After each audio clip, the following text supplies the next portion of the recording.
Je suis un horrible élitiste. Je pense que le monde complexe de demain ne peut être géré que par des intellectuels. Vous, dans cette salle, vous allez vivre un âge d'or.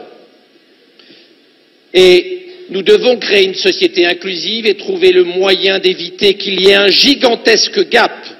Ce que Harari, dans Homo Deus, appelle des dieux et des inutiles, les dieux, vous, qui maîtrisez, contrôlez, managerez les technologies NBIC, les technologies transhumanistes, et les inutiles, les gens moins favorisés, qui auront du mal dans le monde compliqué dans lequel nous rentrons, et les gilets jaunes.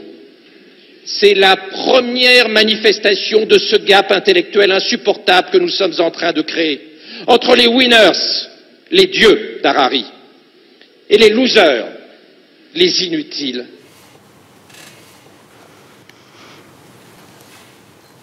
Mais c'est effrayant. Médecin. Médecin. Je pense que Hitler ne disait peut-être pas les choses aussi directement. Les dieux, c'est vous. Donc, il s'adresse à nos futurs dirigeants. Et les inutiles, c'est nous, quoi. Donc, ça veut dire que c'est eux qui vont concocter les programmes pour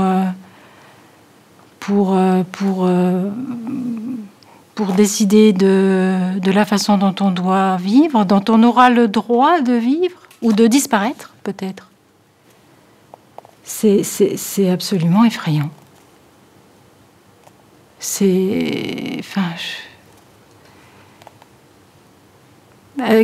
Et que ce soit dans le cadre de l'enseignement, à des jeunes filles, des jeunes hommes qui sont déjà tellement confortés dans leur supériorité par notre système éducatif.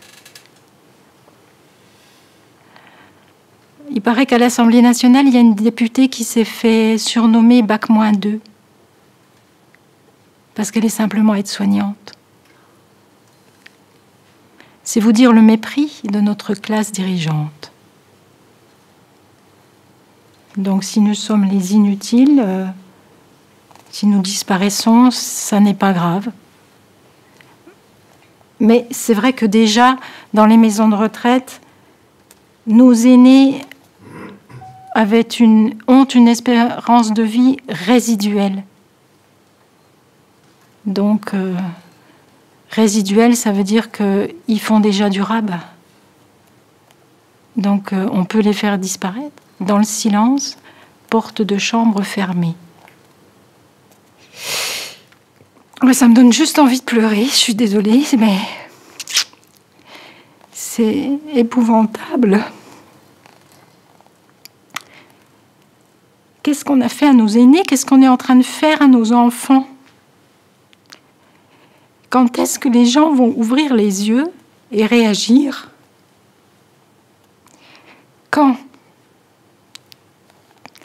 Quel prochain décret de loi faudra-t-il pour que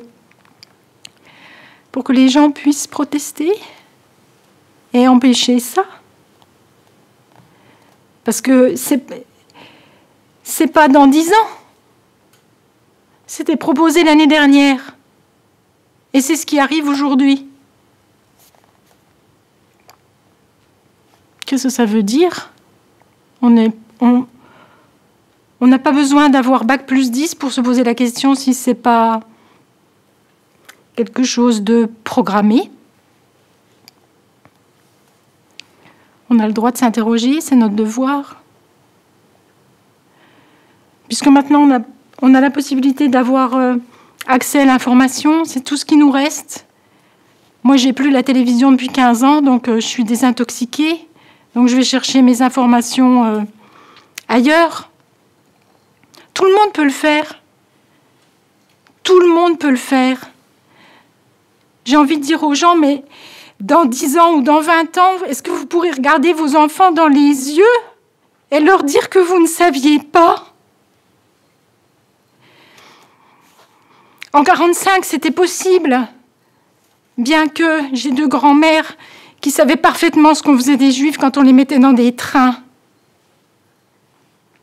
Elles ne disposaient pas de l'information dont on peut disposer aujourd'hui. Donc nos enfants ne nous croiront pas. Et nos enfants seront en droit de nous poser la question pourquoi on ne les a pas défendus. Voilà, c'est tout ce que j'ai envie de dire parce que c'est abominable. C'est tout. C'est juste abominable. Pardon.